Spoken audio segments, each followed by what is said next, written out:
And got it. So today we are starting on the item 2 of the chapter 3. That is, I forgot the title, so we go there. Methodology, right? So last week we had a wonderful time. Not everyone, but a good part of you participated, and I felt like there was a great study. So we starting today on item 3. Those who are not content with only admiring Spiritist morality, but who practice it and accept all its consequences. That sentence already, in my opinion, is something massive. Because a lot of people say, yes, I admire Spiritism, I am a Spiritist, but lack one very important thing, the practice. I guess that's in any creed, the same situation. A lot of people say, I'm this, I'm that, blah, blah, blah. But we lack the practice. Because the practice is something that we have to really show our commitment. Is exactly when we demonstrate to those around us that we really are what we are saying we are. So Spiritists without actions, they are really missing a great opportunity. Spiritists, they should work with all the knowledge that have been given to help others. That's the goal of Spiritism. The goal of Spiritism is not to increase our intellectual knowledge, not at all. It's to help us, yes, to increase our intellectual knowledge, give us the right incentive to practice, and then evolve our moral characteristics. And then is another thing that's very, very important. Accept the consequences. People may misunderstand what the consequences are in this sentence. It's not the consequences of doing the practice. It's the consequence of doing the practice and not doing the practice. The consequences will arrive if we decide one thing or another. And this is a universal law, cause and effect. And that will arrive if we are under Spiritism or any other creed. We arrive in our family, in our homes, we arrive in our work environment. Because everything we do or decide not to do is a choice. Life is made of choices. And those choices, doesn't matter, it's for the left or to the right, will have consequences. We have to really, really accept that, understand that doesn't matter what we try to convince ourselves. If we try to lie to ourselves, that will not change. And that is one of the beauty of the Spiritism. Because those that call themselves Spiritists should not complain. Not complain in face of a disease, not complain in the face of anything that we may face in our lives.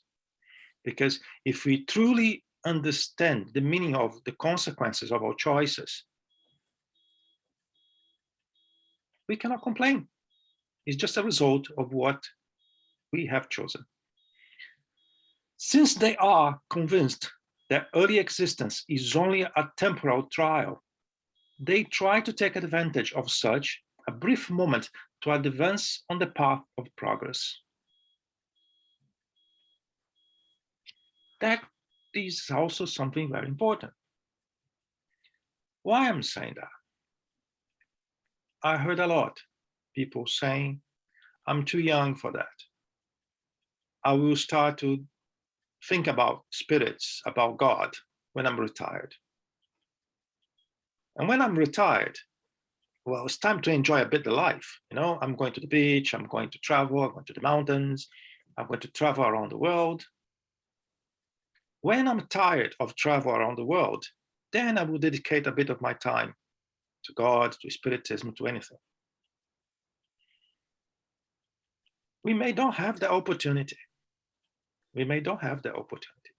So we need to take advantage of the time today, not tomorrow. And there is a misconception in the Spiritism realm that the last workers will be the first one.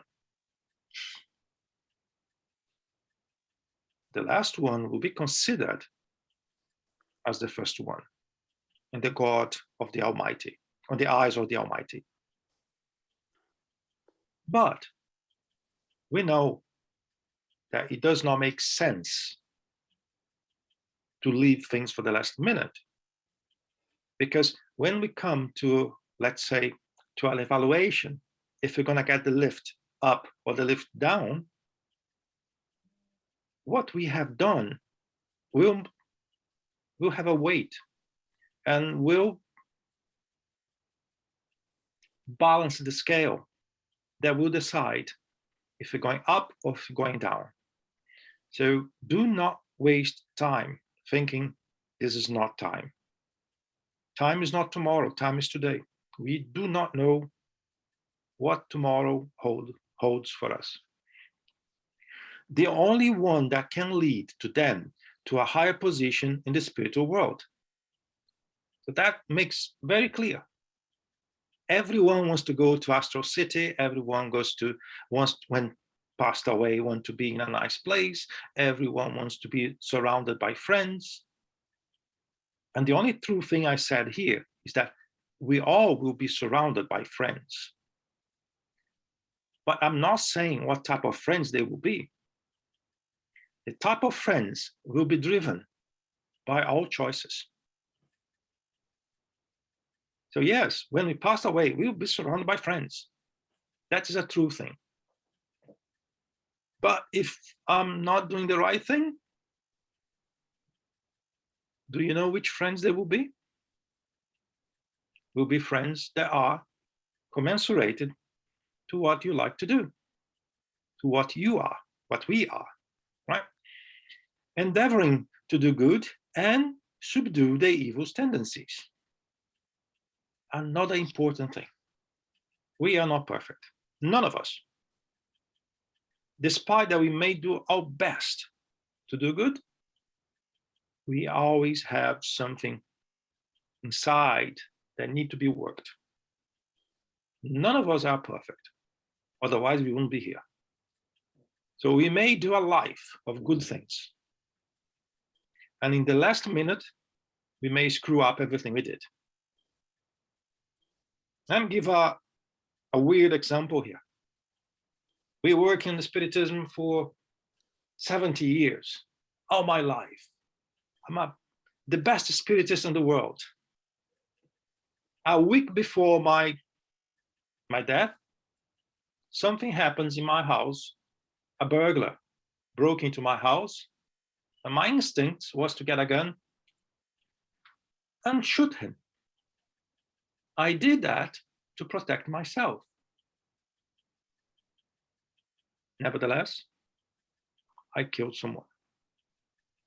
So, of course, I'm giving an extreme example. I hope we're not going to kill anyone, but it's a possibility. We never know.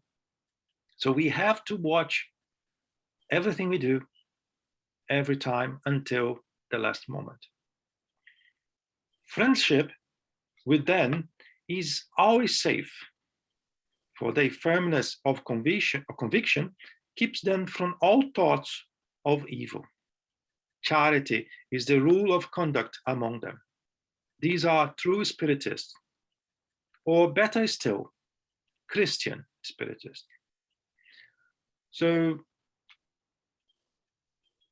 the item number 3, explain clearly what we would wish to be, what we would like to be, what we should work towards.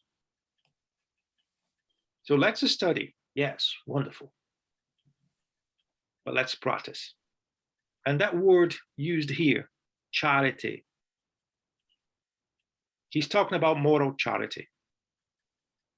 Material charity is a plus, but he's talking about moral charity. That's what we should really focus on. Finally, there are fanatical spiritists. By the way, I was told I was fanatical before, and I'm not surprised. Why I was told I was fanatic? Because I was several days a week in the Spirit Center. I was really trying to the limit of my possibilities to practice what I was learning. Have I felt fanatical, a fanatical person? No. As I said to you guys here, I never tried to convince anyone of anything. I never tried to change anyone's mind. I try to explain the way I see things when I'm asked. It's different. And as I used to say to you here, we may read a sentence in a book. 10 different people here will have 10 different interpretations. And as we go along, as we study the same matter over and over and over, in a couple of years' time, when you go to this very same book on the very same sentence and you read it again, hopefully you will see a bit more than you saw for the first time. That is my goal on every study, on everything I do. I don't want to convince anyone. I want to make you think. Think by yourselves. Study by yourselves. And when we gather together, it's really to exercise the questions. I agree, I don't agree. The other day, I was jumping about with one question / comment made by Ebony. She said, I don't agree with you, Guilherme. And I was really, woo, that's great. Why that's great? Because they open up an opportunity to study, to understanding. Myself, a couple of years ago, reading Astral City book, for example, I wouldn't be able to capture things I can see today. Same thing for the Medium's book. I was introduced to Medium's book when I was probably 12 years old, 13 years old. And I couldn't see things I see today. And that's the beauty of studying. That's the beauty of persuaded the possibilities that we all have to open up different interpretations of what Kardec brought to us. We can give a lot of examples to justify that, but that will come with time when we study, right? So, just to finish my sentence about fanatical, don't be concerned if you are any moment in time being called fanatical. Because quite often, those people, and quite often there are people close to us that call us fanatic, when they are in trouble, despite if they are a spiritist or not, they come to you. Because fanatical sometimes means that you're giving a bit more time to understand and to practice. And quite often they come asking you for help. I see a hand. Who is it? Yeah, one question. How can a fanatical? Hi. Oh, yeah. Hi. Hi. I just want, because I know like about fanatical, but a fanatical would never see themselves as a fanatical. No. How could you recognize one from someone very diligent from one fanatical? What would be the difference between them? The way I see a fanatical is someone that does not use reason. So he will do things in name of a creed or a belief that are against reason. And look the results of what he is doing, he or she is doing. We always have to evaluate something, trying to focus on the results of what the person is doing. If the result is positive to a group, to a charity event, to his family, is it a fanatical? Let me go now to another extreme. I'm killing people in the name of my faith. Yeah. So we need to get a balance, because the word fanatical can be used for a lot of things. If someone wants to call me fanatical because I study, if not every day of the week, at least 2/3 of the week, I open a book to read something, I do. I really do. If I'm committed myself to do some spiritist work more than once a week, I do. I really do. Is it fanatical? Maybe some people think it is. But the result is, by consequence, you all are fanatical too, because you are with me almost every week now. So we have a really problem now. One fanatical person is creating 10 different fanatical persons, depending on the way you want to see. I don't expect you to speak about God every time. I don't expect you to speak about Spiritism every time. I don't expect you to try to convince your husband, your wife. I don't remember if I mentioned here, I was married for years. I never spoke about Spiritism with my wife, never. Until the day she started to demonstrate some ostensive mediumship, and she was afraid of it. And she asked me, what is that? Do you want my help? Yes, I'm afraid. Okay, so this is mediumship. Do you want me to really put you to the right channels? Yes, I need that. Okay. And I was married to her for more than 10 years at the time. That just to demonstrate how fanatical can be misinterpreted. But when she was asking for help, what to do, I told her, you need to study, you need to practice, you need to do charity. I'll take you to the Spirit Center to have a safe start, because the difference between you start, doesn't matter how, and start in a safe environment is what will build, in comma, your character in the Spiritism Center. That's what will give you safety to start your mediumship, for example. So that is different. Another example, I used to work with a guy for, God knows, for maybe 20 years. And we end up working in the same office. I never spoke anything about that with him, same as my wife. And one day he started to talk to me that his wife was having trouble in the Spiritist environment, and she was a medium. And he started saying, I don't believe that.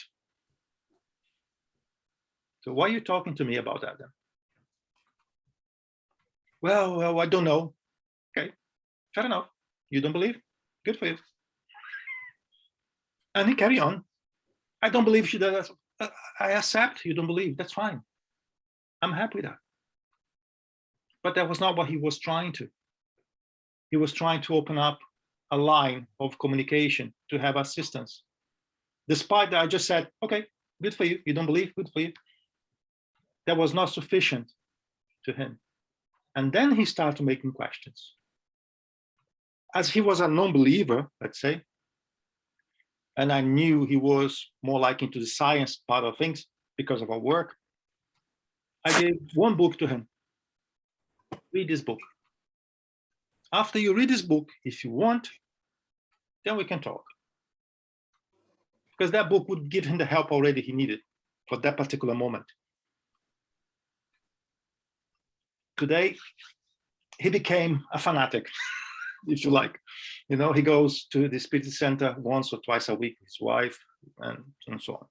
But there are cases by cases. So don't be afraid about the word and don't misinterpret about the word. Quite often, this word is used by some of you do not understand. Likewise, a lot of people think that people that follow the Quran, they are fanatical, and they are not. They are not. There are extremists everywhere, even in the Spiritism. So human beings are human beings, doesn't matter where they are, right? I have another hand. Hi, Liz. Hello. I just wanted to say, I think I've been approached by one fanatic, Spiritist fanatic at the moment. And I think what transpired to me is also that among all of the things that you said, we can see clearly that when we encounter someone that has developed this fanaticism, they also think that they know more than everybody else. So they will try to correct you left, right, and center, and, you know, try to say to you that this way is this because you have it in here and I know this way, but by the way, my brother, we are fine. But it is a bit imposing.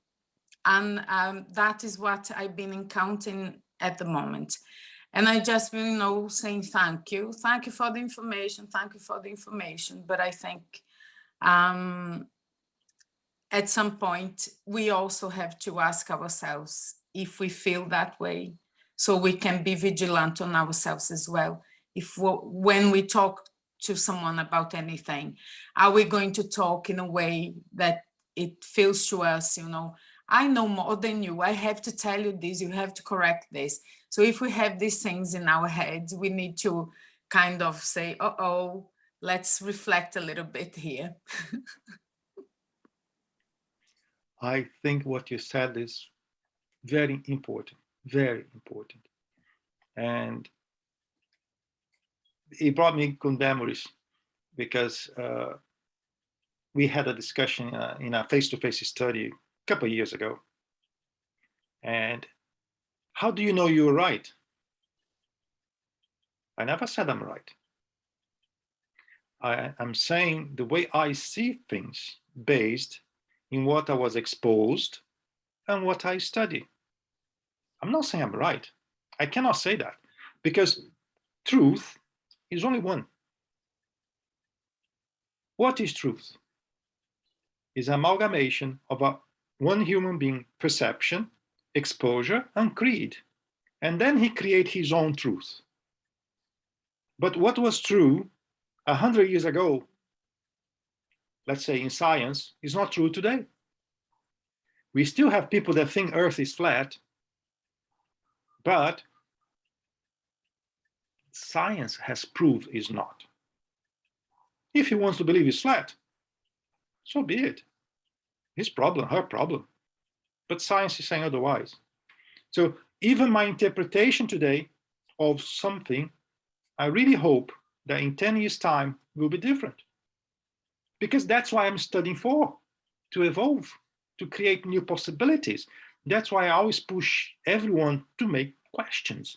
We only evolve when we make questions. When we make questions, it's not because we know something, it's because you want to know something. We saw something in that phrase that gives me a question mark. Sometimes a comma is sufficient to create that question mark. And then when we use that question mechanism, you have to study, I have to study, the guy next to me has to study, and perhaps we'll find something we couldn't find before. Otherwise, we would be like in the Bible thing. 1,000 years there, 2,000 years there, nothing's going to change. That's it. Same understanding as I had when it was written by a human being. So if I think like that, I'm telling that Kardec is wrong. I cannot say that. I truly cannot say that. Why I'm saying that Kardec is wrong? Because he told us the Spiritism will evolve. He told that. It's written on the Genesis, and there's another place, I don't remember right now. But on the Genesis, I remember because I was doing another work a couple of days ago. Then we have a problem here. We have a dilemma. Kardec is right or Kardec is wrong? Because if Kardec is right and he tell me the Spiritism will evolve means I have to make questions, I have to study, I need to find things that are hidden, still hidden in the Spiritism's books, Spiritism books. If I accept that Kardec is wrong, then Spiritism will remain as the first edition of the first book he did. And we know by now that the first book had some changes over the years. And so Gil, yeah, sorry, it's Christine. I can't put my hand up, so so I've heard you say a couple of times, not just tonight, but other times, that you don't believe, you know. So one can say that a true Spiritist doesn't just believe, but they know. And so through the studying, we know more when we study more. We don't just believe. Mm-hmm. That's the way I see. That's the way I see. That's the way it has to be. Because if I only study, I have an academic perception of something. Not only think about mathematics. I only study mathematics. I know mathematics. But if you put mathematics into practice, let's say from mathematics to engineering, I will build bridges, buildings, whatever. Now I have the knowledge of the numbers, 2 + 2 = 4, and I can see the results of it, because 2 + 2 = 4 is what allowing me to build bridges. We should do the same in the Spiritism. I study, I'm going to the practice, come back to the study to evaluate if my practice is reflecting what I have studied so far. If not, means I have to study a bit more, go back to the practice. Is a constant two-way movement, constant. Guilherme, yeah, I would like just to say, you know, based on what Christine said, yes, when we believe things can be easily changed. I think it is like a stage of our lives where we are still reflecting, where we are, oh yeah, this makes more sense to me. And when we actually live it in our own experience, we are able to see from a very, from other points of view, in practice as well. And then, as you said, go and reflect again. But it is in all aspects of life, isn't it? We go through that journey.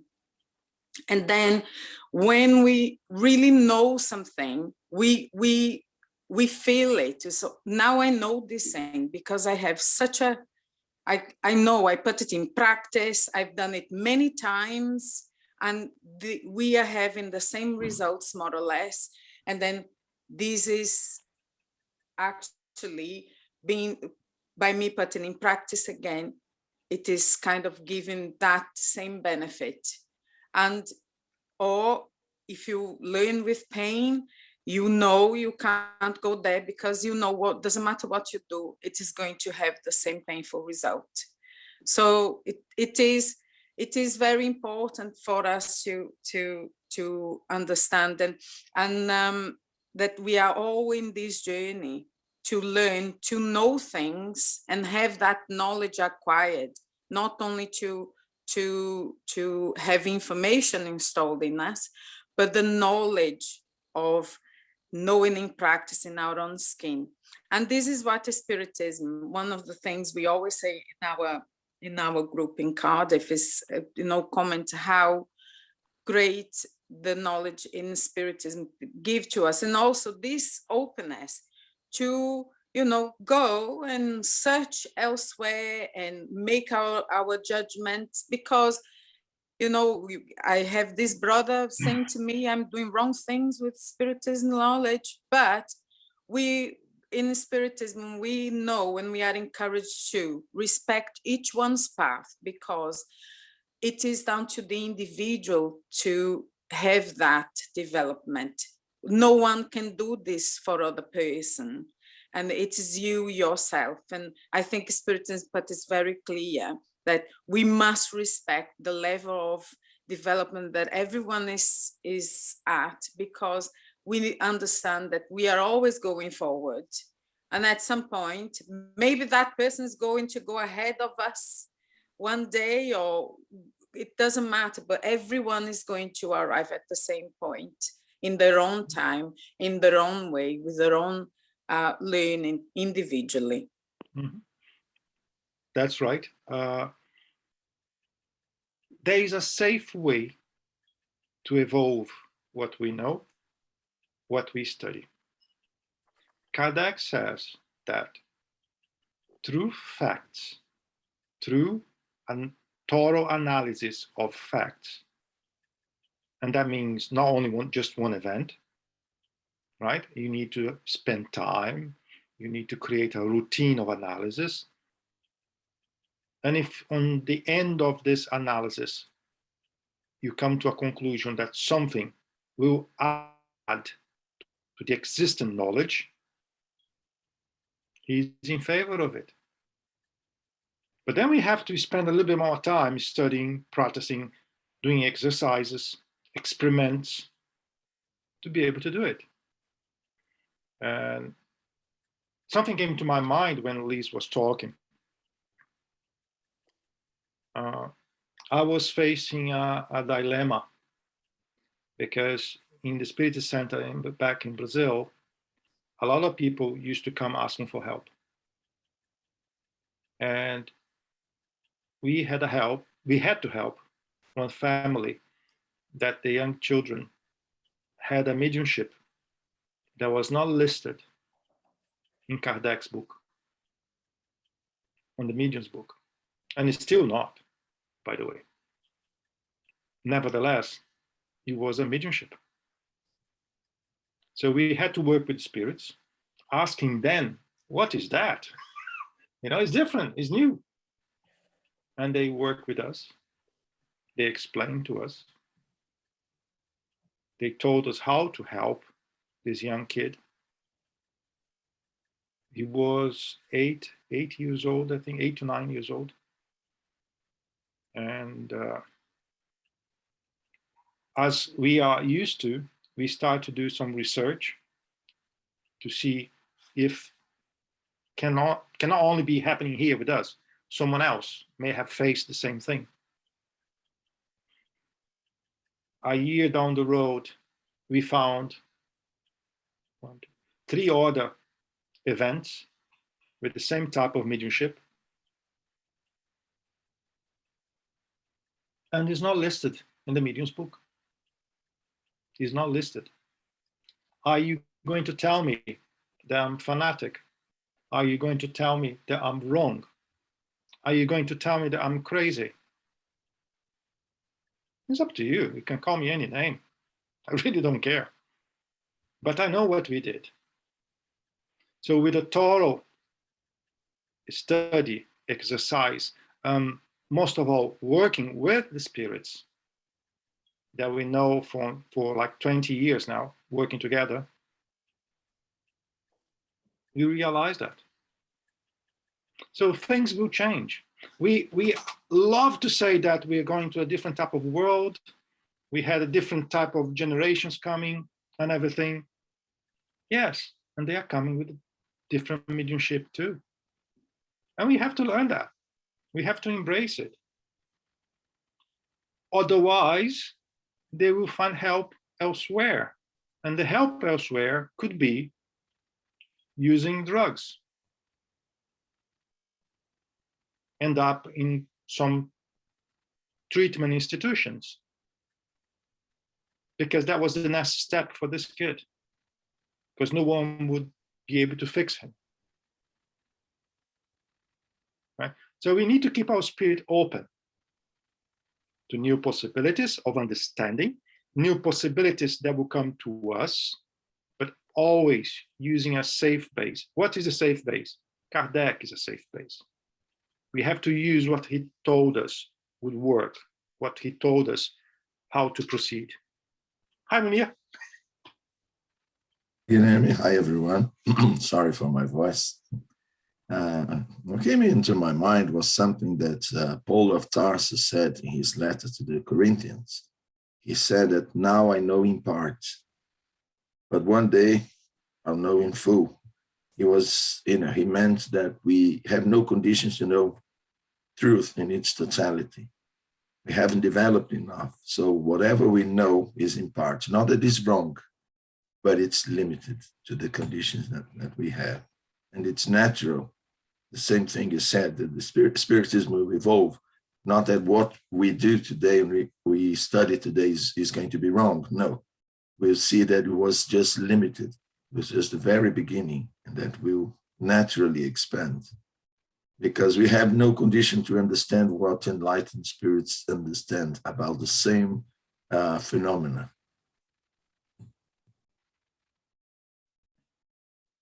MUNIR, beautiful, beautiful. And something came to my mind when you were saying that. Today, we are very familiar with Francisco Cândido Xavier in the Spiritism environment. But when he appears in the Spiritist scenario, he did suffer quite a lot. The wonderful Spiritists at that time, not all of them, of course, but some of them, they had a heart so good that they decided to give a very hard time to Chico Xavier. Until today, we see some comments, they are not very charitable. So don't be afraid about exercise your freedom of learning, of interpretation. People may say you are this or that. They even try to shut you down. Because sometimes people that try to shut you down are those that are not willing to move a step forward because they think they know everything already, like someone said here, I don't remember who. No one knows everything. And things will evolve if we like or not. We always evolve. Don't be afraid. Spiritism is to everyone, to read, to understand the way he or she can. Try to validate what you understand. And to try to validate what you understand, you need the practice, I'm afraid. You need the practice. And then you come back to the study again. Something came, saying that, something that happened to me came, the person that is the incarnated mentor of the institution back in Brazil, he is now 96 years old, right? Something like 15 years ago, we were talking about some topics within the Spiritism. And I was talking to him because I was trying to get his point of view, his experience. We always should try to listen to people that are more experienced than us. On the end of our conversation, he said to me, everything you're saying does make sense, but do not say that in a lecture, in a study. Keep that for you. And I asked why. His words were, because they will think you're crazy and they will try to shut you down. They means the Spiritism friends. I was a bit disappointed, to be honest, but I followed the instructions for a couple of years. And then we start to study a few things in our group. And then he came to me, now it's time to talk. Remember that conversation we had? Yes, of course. Now it's time to talk. I said, why? Well, why now it's time to talk? Because now they have all the principles already accepted, and they will be more flexible to listen to what is there. And I was really surprised, right? And he's still active, very active on the Spiritism. We have conversations every week. We participate in studies, things like that. He used to work with us as indoctrinator for years. And that was a lesson. Even if you face yourselves in front of a knowledge that you think is a bit weird or does not make sense, don't discharge that immediately. Keep it up for a while, because perhaps down the road that would be very useful. Why I'm saying that? Because everything we read may be very important, if not now, in the future. I bet you, I don't know if at least one person here, I see that she's following us on the Astral City study. I bet that you never saw this book with the eyes we are trying to show. Never. But after this study, I'm pretty sure that she or he will be able to find things like that by themselves. So we are always evolving, always, if we allow ourselves to evolve. And this book here, to me, is one of the best. It's one of the best, because we work, we can put everything here in practice, and we can come back to him always as a safe start point. Oh my God, I'm talking too much. Let me continue a little bit. The human species would be perfect if it always preferred the good side of things. Exaggeration in any way is harmful. And the Spiritism, it produces a blind and often childish confidence in the manifestation of the invisible world, leading some very easily and uncontrollably to accept what reflection and examination would show to be absurd and impossible. A lot of people come to us asking, oh, this is something related to spirit, or this is something that is a mediumship. I never say yes from the beginning, never. Because we have to analyze. We have first to eliminate every other cause of what seems to be a spirit before we think is a spirit. Likewise, a lot of people come to the Spirit Center, oh, my brother, my sister, or whatever, has an obsession case. There's a spirit creating all the problems to her. Of course, we always like to blame someone. It's human nature. We try to blame someone. When I cannot blame someone, I'll blame the spirits. The great majority of people I saw over the years coming to us saying there was an obsession case was not. Was not. Could be, yes, could be. But before we jump and say that is, we have to study the case. We have to analyze the situation. Sometimes that's not even enough. Because if you want to be safe, we have to work with the spirits. Sometimes the only way to really know if that is an obsession case or not is asking our benefactors. And quite often, their response surprises us. No, it's not. So that's it. Fanaticism does not think, it dazzles. These adherents are more nauseous than useful to Spiritism cause. They are less capable of being convincing since their judgment is rightly distrusted. Makes sense, isn't it? They are easily fooled by fraudulent spirits or by persons who try to exploit their gullibility. I don't even know what this word means, to be honest. I mean something guilty. I don't know. If any of you can help me. If they were... sorry, gullibility is, if you're gullible, you're easily convinced. Okay. You're easily led. If I told you a lie and you believed it, then you would be gullible. Oh, thank you. So thanks a lot. If they were the only ones who had to suffer the consequence, the harm would not be so great.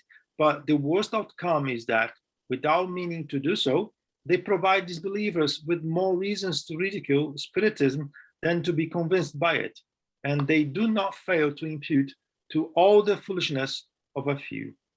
Obviously, this is neither fair nor rational, but it is well known that Spiritism adversaries only recognize their own reasons as genuine and care little about fully understanding the object of their consideration. I think that's clear. And the only thing I would add on top of this is that don't need to be just people that don't like Spiritism or don't believe in Spiritism.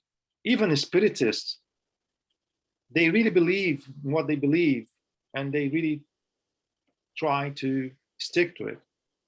They don't do that because they want to do something bad, because they don't want to help. No, not at all. But that's the way they understood what is there. That's why I think we all need to keep a flexibility on everything. There are cases by cases. There are things we don't know. There are things that we think we know. And then there's a different factor coming to the equation that may change everything. We don't know everything, and things will change. Things will change. There's a massive topic coming, and I guess that will boom in a couple of years. That's called epigenetics. A lot of people are studying this. The impact of this epigenetics on who we are as spirits. No one heard about that before, a couple of years ago, and it's new. And who is studying that? Science and the doctors, the medical association of Spiritist Medical Association, more than one, studying the subject. So are we going to tell them they're all crazy? They're all wrong? I cannot. Where are we? What time is it? We still have time. You are very quiet today. I was expecting more from you. I was mistaken when I saw those faces, like, I will participate today, but I can see that was not the case. 29. The means of conviction vary considerably among individuals, and what persuades some will have no impression on others. Even though one person may be convinced by certain physical manifestation and another by intelligent communications, most are persuaded by reasoning. If I don't participate in a mediumship meeting, how can I accept what is written about mediumship in a book? Tell me, how can you? Let's say that you are non-mediums. Let's say that you don't feel Spirit's presence around you. Let's say that you don't see, you don't hear, you don't talk to spirits. How can you believe in what we're talking about mediumship meetings and what we talk about mediumship? How can you? Understanding through the questioning. methodology. Correct, Daniel. There was someone in the background I could not hear. What was that? Sorry, it was me.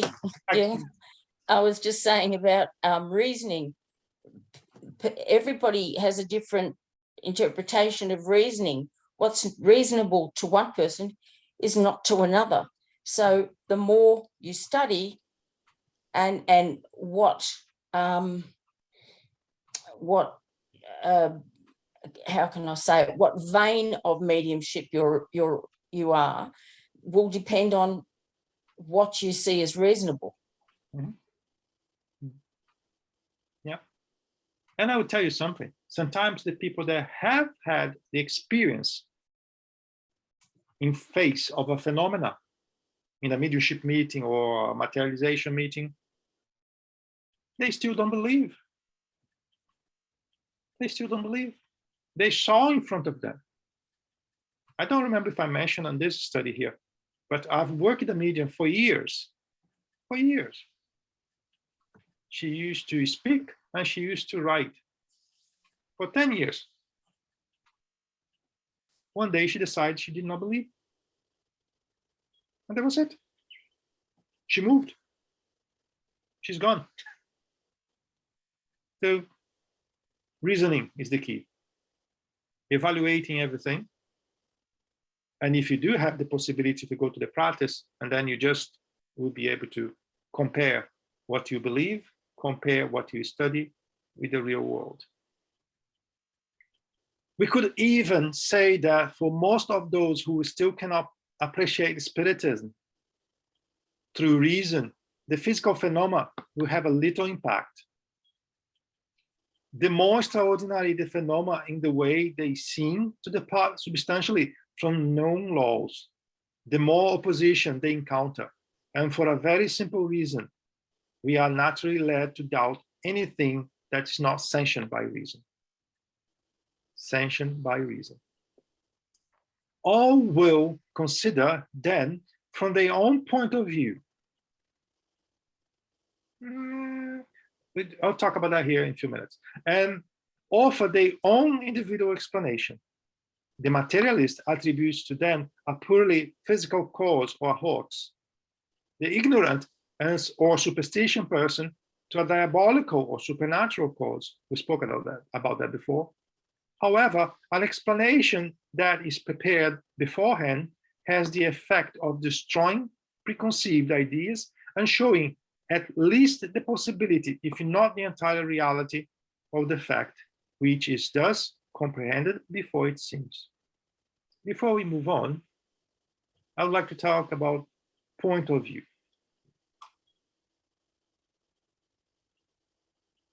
The way I guide myself through the Spiritism teachings is, number one, Kardec.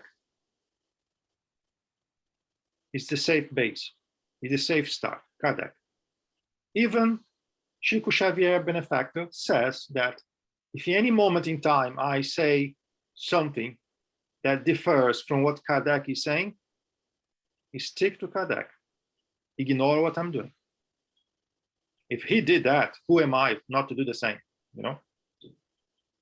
Second way I use, second venue I use, books from mediums, well-known and reliable mediums with reliable spirits. The third venue, the third path I used to use, book from serious persons that write a book based on their studies. But I want to make a remark on this last one. We all here can write a book, right? We just need to have time, pen and paper. And this book is what? Is what we were able to learn and what we believe. So the third one, we need to be careful. Which is the author? Which is the scenario he brought that to us? Because things evolve. So when I want to really confirm something that I need to, I always go back to Kardec. What time is it? 3 minutes. So we're about to finish, so I'm not going to move on. So let me. Hi, Yasmin, go on. Yeah, good morning, everyone. I would just like to make a comment about that part, because sanctioned by reason. Actually, being French at the basically being French, I faced this. I've known Spiritism since I'm 15, 17, and I tried to speak about that to my friends in France when I was younger, and some of them who are Christians just told me like, you should be careful about what you're going into. And I was like, but you're Christian, isn't it? Aren't you? And okay, and you're going to church, and it's the same. And I was like, okay, so we won't talk about this subject anymore, I guess. But well, I still believe. I do my things, you do your things.